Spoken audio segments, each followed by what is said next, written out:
राधे राधे। हरे कृष्णा। आप सभी को कार्तिक पूर्णिमा और देव दीपावली की हार्दिक शुभकामनाएं। कार्तिक पूर्णिमा को त्रिपुरारी पूर्णिमा और देव दीपावली के नाम से जाना जाता है। तो आइए आज की इस वीडियो में हम सुनेंगे कार्तिक पूर्णिमा की कथा। तो आइए कथा को शुरू करते हैं। पौराणिक कथा के अनुसार तारकासुर नामक एक असुर था। तारकासुर नामक राक्षस के 3 पुत्र थे, तारकाक्ष, कमलाक्ष और विद्युन्माली।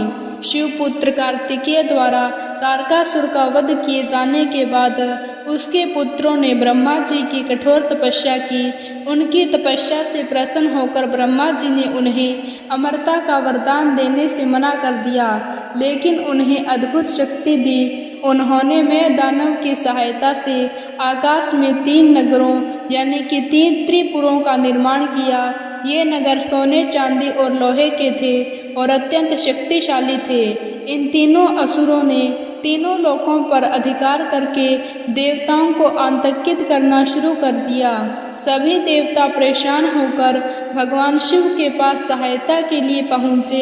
तब देवताओं की विनती पर भगवान शिव ने एक दिव्य रथ का निर्माण किया और स्वयं उस पर सवार हुए।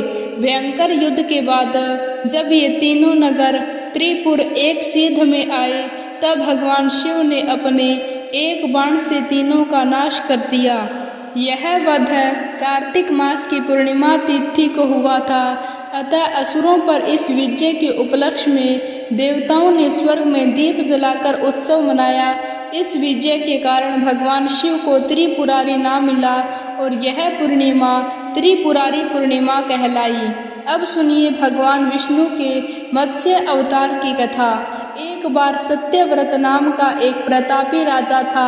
कृतमाली नदी में स्नान कर रहा था। स्नान के पश्चात जब सूर्य देव को तर्पण के लिए उसने अपने हाथ उठाए तो उसकी अंजलि में एक छोटी सी मछली आ गई। राजा सत्यव्रत ने मछली को पुनः नदी में छोड़ दिया, लेकिन तभी वह मछली बोल उठी कि राजन, इस जल में बड़े बड़े जीव रहते हैं जो छोटे जीवों को मारकर खा जाते हैं। कृपया मेरे प्राणों की रक्षा कीजिए। तब सत्यव्रत के हृदय में उस मछली के लिए दया उत्पन्न हुई और वह उस मछली को अपने कमंडल में रखकर अपने घर ले आया। अगली सुबह जब सत्यव्रत नींद से उठा तब मछली का शरीर इतना बड़ा हो चुका था कि कमंडल भी छोटा पड़ने लगा। तब मछली बोली कि राजन, मेरे रहने के लिए कोई और स्थान हो तो कृपया ढूंढिए, मैं इसमें नहीं रह पा रही हूँ। तब राजा ने मछली को कमंडल से निकालकर पानी के बड़े मटके में रख दिया। रात भर मटका भी मछली के लिए छोटा पड़ने लगा। ऐसा करते करते मछली का आकार इतना बड़ा हो गया कि उसे सरोवर में ना पड़ा, और जब सरोवर भी छोटा पड़ गया तो उसे समुद्र में डाल दिया गया। अब आश्चर्य की बात यह हुई कि विशाल समुद्र भी इस मछली के लिए छोटा पड़ गया। तब राजा सत्यव्रत ने बड़े ही विनम्र स्वर में पूछा कि आप कौन हैं जिन्होंने सागर को भी डुबो दिया। तब भगवान विष्णु ने उत्तर दिया कि मैं हेग्रीव नाम दैत्य के वध के लिए आया हूँ, जिसने छल से वेदों को चुरा लिया है और उसके कारण ही जगत में चारों ओर अज्ञानता और अधर्म फैल गया है। मत्स्य रूपी धारी भगवान विष्णु ने कहा कि आज से ठीक 7वें दिन के बाद पृथ्वी पर प्रलय आएगी और वह समय बहुत ही भयानक होगा। संपूर्ण पृथ्वी जलमग्न हो जाएगी। जल के अलावा यहाँ कुछ भी नहीं बचेगा। तब आपके पास एक नाव पहुँचेगी और उस समय आप सभी प्रकार के जरूरी अनाज, औषधि, बीज और सप्त ऋषियों को साथ लेकर उस नाव पर सवार हो जाएं। मैं उसी समय फिर आपसे मिलूंगा। राजा ने भगवान का यह आदेश स्वीकार कर लिया और 7वें दिन जब पृथ्वी पर प्रलय चक्र ने अपना आकार बढ़ाना शुरू किया और समुद्र सीमाओं को लांघकर सबको जलमग्न करने लगा, तब उसी समय सत्यव्रत को एक नाव दिखाई दी। भगवान विष्णु के आदेश के अनुसार सत्यव्रत ने नाव में सप्त ऋषियों को सम्मान पूर्वक चढ़ाया। साथ ही महत्वपूर्ण अनाज औषधियों को भरकर सत्यव्रत भी उसी नाव पर सवार हो गया। सागर के वेग के कारण नाव अपने आप चलने लगी। चारों ओर जल के सिवा कुछ दिखाई नहीं दे रहा था। इसी बीच राजा सत्यव्रत को मत्स्य रूप में भगवान दिखे और भगवान से आत्म ज्ञान पाकर राजा सत्यव्रत और सप्त ऋषि धन्य हो गए। जब समुद्र का प्रकोप शांत हुआ तब भगवान ने हयग्रीव का वध कर सभी वेद वापस छीन लिए और ब्रह्मा जी को वापस सौंप दिए। इस प्रकार भगवान विष्णु ने मत्स्य रूप धारण कर वेदों का उद्धार किया तथा प्राणियों का कल्याण किया। अब सुनिए, कार्तिक पूर्णिमा को देव दिवाली के रूप में मनाए जाने की क्या कथा है। एक बार त्रिशंकु को राजर्षि विश्वामित्र ने अपने तपोबल से स्वर्ग पहुंचा दिया। देवतागण उससे उद्विग्न हो गए और त्रिशंकु को देवताओं ने स्वर्ग से वापस भगा दिया। श्रापग्रस्त त्रिशंकु अधर में लटके रहे। त्रिशंकु को स्वर्ग से निकाले जाने से विश्वामित्र मुनि ने पृथ्वी स्वर्ग आदि से मुक्त एक नई सृष्टि की ही अपनी तपोबल से प्रारंभ कर दी। उन्होंने कुश मिट्टी, ऊंट, बकरी, भेड़, नारियल, सिंघाड़ा आदि की रचना का क्रम प्रारंभ कर दिया। इसी क्रम में विश्वामित्र मुनि ने वर्तमान ब्रह्मा विष्णु महेश की प्रतिमा बनाकर उन्हें भी अभिमंत्रित करके उनमें प्राण फूंकना आरंभ कर दिया। अब तो सारी सृष्टि डावाडोल हो उठी। चारों ओर हाहाकार मच गया। तब हाहाकार के बीच देवताओं ने मुनिवर विश्वामित्र से ऐसा ना करने की प्रार्थना की। तब महर्षि प्रसन्न हो गए और उन्होंने नई सृष्टि की रचना का अपना संकल्प वापस ले लिया। देवताओं और ऋषि मुनियों में प्रसन्नता की लहर दौड़ गई। पृथ्वी, स्वर्ग, पाताल सभी जगह इस अवसर पर दीपावली मनाई गई।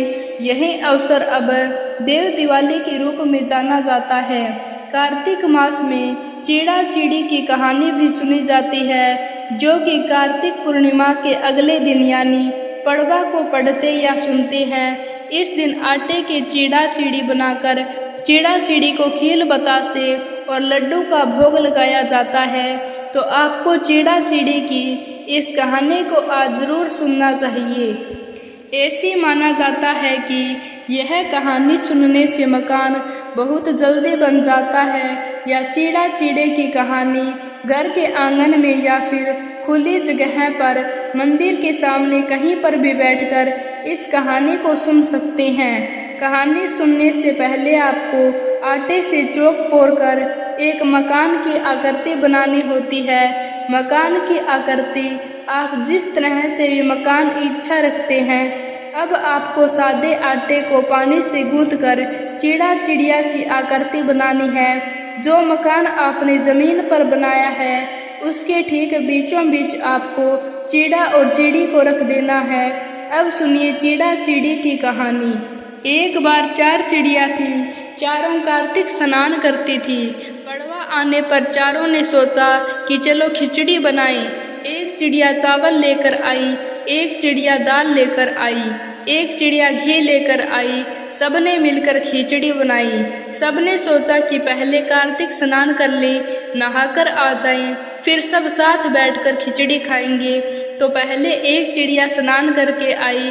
उसे जोर की भूख लग रही थी, लेकिन बाकी चिड़िया अभी तक स्नान करके वापस नहीं लौटी थी। तो उसने खिचड़ी की भाप खा ली, यानी भाप सूंघ कर अपना पेट भर लिया। दूसरी चिड़िया आई, उसे भी भूख लगी थी, तो उसने पानी पी लिया। तीसरी चिड़िया ने खिचड़ी खा ली और चौथी चिड़िया ने बची हुई खुरचन खा ली। कुछ समय के बाद चारों चिड़िया मर गई। जिस चिड़िया ने भाप खाई थी वह तो राजा के घर राजकुमारी बनी। जिस चिड़िया ने पानी पिया वह कुम्हार की लड़की बनी। जिस चिड़िया ने खिचड़ी खाई वो अगले जन्म में ब्राह्मण की लड़की बनी, और जिस चिड़िया ने खुरचन खाई वह हथिनी बनी। अब राजकुमार की लड़की राजा के यहाँ दासी बनी। ब्राह्मण की लड़की राजकुमारी की सहेली बनी। हथिनी भी राजा के यहाँ पर ही थी।